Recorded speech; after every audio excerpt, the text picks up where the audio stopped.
Operation Ganga का तो वही मतलब है। ये कुछ नहीं है, सरकार मुंह बचा रही। कैसे 10 दिन भूखे रह करके एक बच्चा खाने की लाइन में गोली खा गया। ये सरकार का इससे क्रूर और नृशंस कोई रूप नहीं होगा। रूस लगातार यूक्रेन पर अटैक कर रहा है। इस बीच सरकार ऑपरेशन गंगा कर भारतीय छात्रों को बाहर निकाल रही है।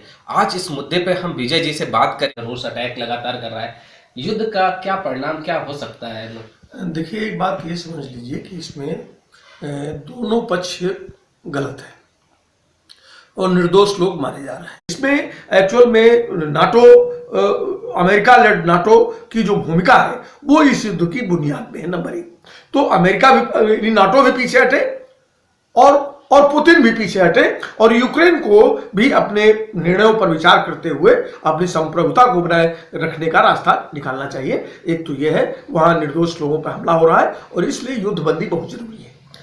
भारतीय छात्र वहां पे, बहुत सारे मेडिकल के भारतीय छात्र वहां पे फंसे हुए हैं और हम ये जानना चाहेंगे कि सरकार जो ऑपरेशन गंगा करके उनको निकाल रही है और ऑपरेशन गंगा में कितना सक्सेस हो पाई सरकार? देखिए, ऑपरेशन गंगा तो उनका उसी तरह है कि गंगा के पूरे किनारे जैसे कोविड के दौरान लाशों से भर गए थे, तो उनके ऑपरेशन गंगा का तो वही मतलब है। ये कुछ नहीं है, सरकार मुंह बचा रही है, सरकार कुछ भी नहीं कर रही है। और देखिए, एक बात समझ लीजिए, पूरी दुनिया के तमाम देश अपने अपने नागरिकों को निकाल ले गए, अपने छात्रों को निकाल ले गए। वो बहुत बड़ा एजुकेशन हब है वो एरिया, तो वो निकाल ले गए। भारत सरकार अगर चाहती तो वो एक यूक्रेन से और रूस से दोनों लोगों से बातचीत करके एक गलियारा बनाते और उसके जरिए, रूस के जरिए आप निकाला। वो कह रहे हैं 3 दिन पहले कह रहे हैं कि हमने तो 1 महीने पहले एडवाइजरी जारी कर दी थी, यानी सारा बोझ बच्चों पर है। फिर कुछ लोग कह रहे हैं, मोदी कह रहे हैं छोटे देशों में पढ़ने क्यों जाते हो? अरे तो 1 करोड़ में पढ़ा रहा हो, 1.5 करोड़ में पढ़ा रहा हो, वो भी मान्यता है कि नहीं इसका भी पता 3 साल बाद लगता है। बच्चे वहां जा रहे हैं, पढ़ रहे हैं, तो सरकार ने कुछ नहीं किया। अभी भी जो बच्चे हैं वो वहां यूक्रेन के बॉर्डर पर, जब पोलैंड बॉर्डर पर पहुंचते हैं, रोमानिया के बॉर्डर पर जब पहुंचते हैं, तो वहां एम्बेसी का कोई आदमी उनको नहीं मिलता है। पीटे जा रहे हैं, मारे जा रहे हैं, बॉर्डर बंद है, भूखे हैं, प्यासे हैं, -4 डिग्री टेम्परेचर में खुले में खड़े हैं, वो किसी तरह से क्रॉस करके दूसरे बॉर्डर पर। कि इनका खेल ये चल रहा है भारत सरकार का कि वो बच्चे तो गए भाड़ में, वो तो चाहते हैं कि मारे जाए। हम खुला आरोप लगा रहे हैं कि भारत की सरकार चाहती है कि बच्चे मारे जाए और ये जितनी तकलीफ उठाओ वहां और उसको पूरा देश देखे। चूंकि इनके निजी कॉलेज बंद हुए जा रहे हैं, उनके 25 लाख और चाइना के 10 लाख की वजह से। ये तो 1.5 करोड़ लेते हैं, चाइना 10 लाख में पढ़ाता है, यूक्रेन 20 लाख में पढ़ाता है, रोमानिया 15 लाख में पढ़ाता है, तो इनके स्कूल खाली पड़े हुए। तो ये तो चाहते हैं कि इतनी दुर्गत हो जाए, इतना रगड़ जाए ये बच्चे की बाद में कभी कोई गार्जियन विदेश में अपने बच्चे भेजने से पहले डरे। इसलिए ये सरकार की वो इकोनॉमी है जहां पर निजी मेडिकल कॉलेज के मालिकों का स्वार्थ छिपा हुआ है भारत सरकार के दिमाग में। इसलिए ये बच्चों के साथ ये व्यवहार हो रहा है। हमारे बच्चे मर रहे हैं, एक बच्चा हमारा मर गया। ऐसे 10 दिन भूखे रह करके एक बच्चा खाने की लाइन में गोली खा गया और इस ऑपरेशन गंगा चल रहा है। 4 लोग गए वहां बैठ के खाना खा रहे हैं और बच्चे अपने आप 800 किलोमीटर दूर की यात्रा तय कर रहे हैं। ये सरकार का इससे क्रूर और नृशंस कोई रूप नहीं होगा। इसके पहले 10 युद्धों में भारत के नागरिकों को कुवैत से लाया गया है, इराक से लाया गया है, इसके सीरिया से लाया गया है और जाने दुनिया के किन किन देशों से। और अगर देखें तो नेहरू के जमाने में आदिस अबाबा से वहां के राजनीतिक शरणार्थी को भारतीय वायुसेना लेकर के आई है। आज आप अपने बच्चे नहीं ला पा रहे हैं ये। और दूसरा एक खेल भारत में चल रहा है, इसको भी जानना होगा। भारत ये जो संयुक्त राष्ट्र संघ में खेल कर रहा है कि युद्ध के विरोध में वोट नहीं डाल रहा है, बार बार भाग लेता है। 2 बार वहां मतदान हुआ और दोनों बार युद्ध विरोधी मतदान में भारत ने हिस्सा नहीं लिया। तो ये बात, ये रणनीतिक तौर पर जानते क्या है? ये रणनीतिक तौर पर अमेरिका को खुश रखने और पुतिन को भी थपथपाने का काम है। और भारत देश में इसके जरिए संदेश दिया जा रहा है पुतिन एक मजबूत नेता है। ये अंध राष्ट्रवाद की जो पूंजी के जरिए भारत में ये जो भारतीय जनता पार्टी लेड सरकार भारत के अंदर है, जो फासिस्ट सरकार भारत के अंदर है, तो पुतिन भी कोई बहुत साधु संत नहीं है। वो भी एक तनाशा है और एक एट्रोक्रेट है और इस तरह से वो वहां पर तो कोई हक किसी को नहीं बनता है कि वो किसी देश की संप्रभुता को रौंदे और वहां के निर्दोष नागरिकों और बच्चों को मारे।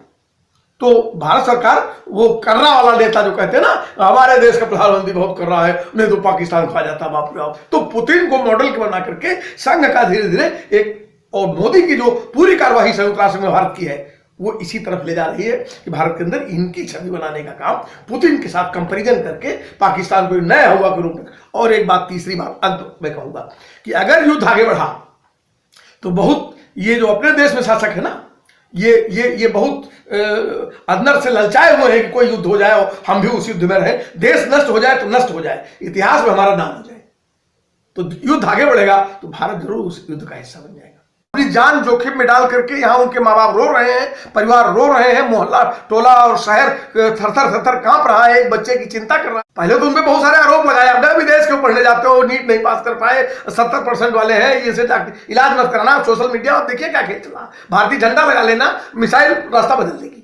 ये सब पूरा IT सेल इनका पूरा खेल कर रहा है। यानी इस दौर में भी इनका जो भाजपा की जो IT सेल है वो उन बच्चों और उनके परिवारों को हिट करने में कोई कसर नहीं छोड़ रही है।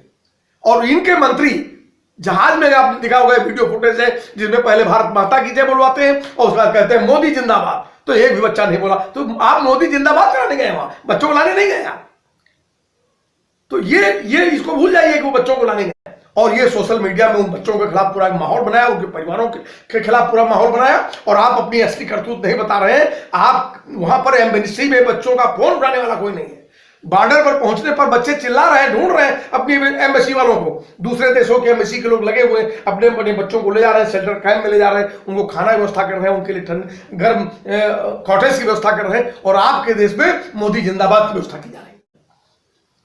क्या इंडियन मीडिया की बात करते हैं, इस मामले में इंडियन मीडिया लगातार दिखा रहा है कि तीसरा परमाणु युद्ध होगा, क्या इसके चांसेस बनने के हैं? क्योंकि थोड़ा सा जानकारी आपको ज्यादा बेहतर होगी, तो इस पे कुछ बताइए। एक बात ये समझ लीजिए कि दुनिया में परमाणु युद्ध कभी नहीं होगा, अब कभी नहीं होगा, आज ही नहीं, कभी नहीं होगा, इन लॉन्ग टर्म 1000-2000 साल बाद भी नहीं होगा ये परमाणु युद्ध। ये सब भारतीय मीडिया का तो ये है कि जब उत्तर कोरिया में किम जोंग साहब कोई परीक्षण कर देते हैं तो भारतीय मीडिया 1 महीने चिल्लाता है, तानाशाह, पागल तानाशाह ने दुनिया को मौत के मुंह, आप सुनते रहते होंगे। तो वो भारतीय मीडिया जो है वो खबरों का माध्यम नहीं है, वो ड्रामेटिक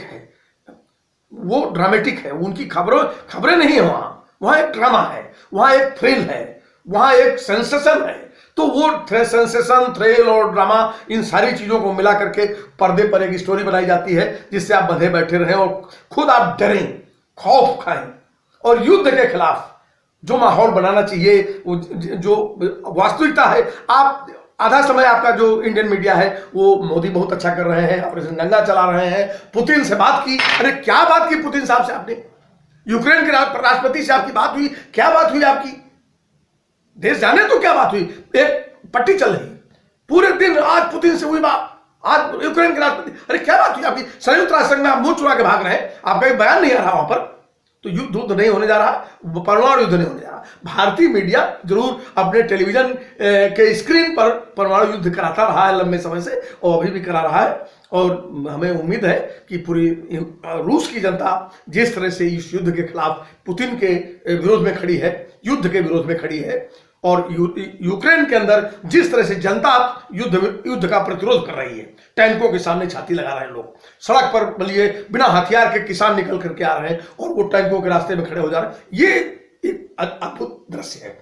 और अमेरिका अगर इस युद्ध में कूदता है, या नाटो के देश इस युद्ध में प्रत्यक्ष रूप से कूदते हैं, और भारत अगर उस तरफ आगे बढ़ता है, तो निश्चित तौर से इसका पूरी दुनिया में विरोध होगा और पूरी दुनिया की जनता इस युद्ध के खिलाफ खड़ी होगी, और ये बहुत महंगा पड़ेगा नाटो के लिए भी और पुतिन के समर्थकों के लिए।